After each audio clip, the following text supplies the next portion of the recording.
చంద్రబాబు నాయుడు నాయకత్వంలో ఆంధ్రప్రదేశ్ ప్రభుత్వం నెల్లూరు జిల్లాపై ప్రత్యేక దృష్టి పెట్టింది. ఈస్ట్ కోస్ట్ డెవలప్మెంట్ ప్లాన్లకు అనుగుణంగా పలు ప్రాజెక్టులు, పాలసీ నిర్ణయాలతో నెల్లూరును రాష్ట్ర అభివృద్ధి మ్యాప్లో కీలక స్థానంలో నిలుపుతోంది. ఇటీవలే ప్రభుత్వం 2776 ఎకరాలను IFFCO కిసాన్ SEZ లిమిటెడ్ కి కేటాయించింది. దాదాపు 870 కోట్ల ఈ ఇన్వెస్ట్మెంట్ వేలాది ఉద్యోగాలు సృష్టించనుంది. అలాగే దగదర్తి గ్రీన్ఫీల్డ్ ఎయిర్పోర్ట్ ప్రాజెక్టుకి క్లియరెన్స్ ఇచ్చి ఇంటర్నేషనల్ టెండర్స్ కూడా ప్రారంభమయ్యాయి. 582 ఎకరాల్లో నిర్మించే ఈ ఎయిర్పోర్ట్ మొదట 1.4 మిలియన్ ప్యాసింజర్ను హ్యాండిల్ చేస్తుంది. తర్వాత దాన్ని 9.5 మిలియన్ల వరకు విస్తరించనున్నారు. ఇది విశాఖ, విజయవాడ, చెన్నై ఇండస్ట్రియల్ కారిడార్ లో కీలక కనెక్టివిటీని కల్పిస్తుంది. రామాయపట్నం పోర్టు వద్ద BPCL గ్రీన్ఫీల్డ్ రిఫైనరీ ప్రాజెక్టు కూడా స్పీడ్ గా జరగడానికి 16 మంది ఉన్న ప్రాజెక్ట్ యూనిట్ నిఘా వేసింది. రియల్ ఎస్టేట్ లో DSR ఇన్ఫ్రా 30 అంతస్తుల టవర్ నిర్మాణం నెల్లూరులో మొదటి హై రైజింగ్ బిల్డింగ్ అవుతుంది. అదనంగా ప్రభుత్వం సాటిలైట్ టౌన్షిప్ల రూపంలో తక్కువ ధరలో ఇండ్లు కట్టే ప్రణాళికలు సిద్ధం చేస్తుంది. ఇంకా ప్రభుత్వం కొత్త ఏరోస్పేస్ అండ్ డిఫెన్స్ పాలసీలను ప్రారంభించేందుకు సిద్ధమవుతోంది. దాదాపు 30,000 కోట్ల పెట్టుబడిని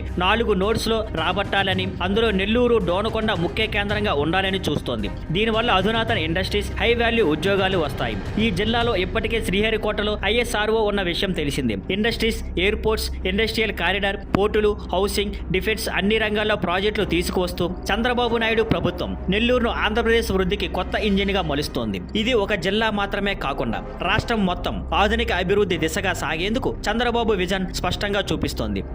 thank you for watching. Please like, share and subscribe.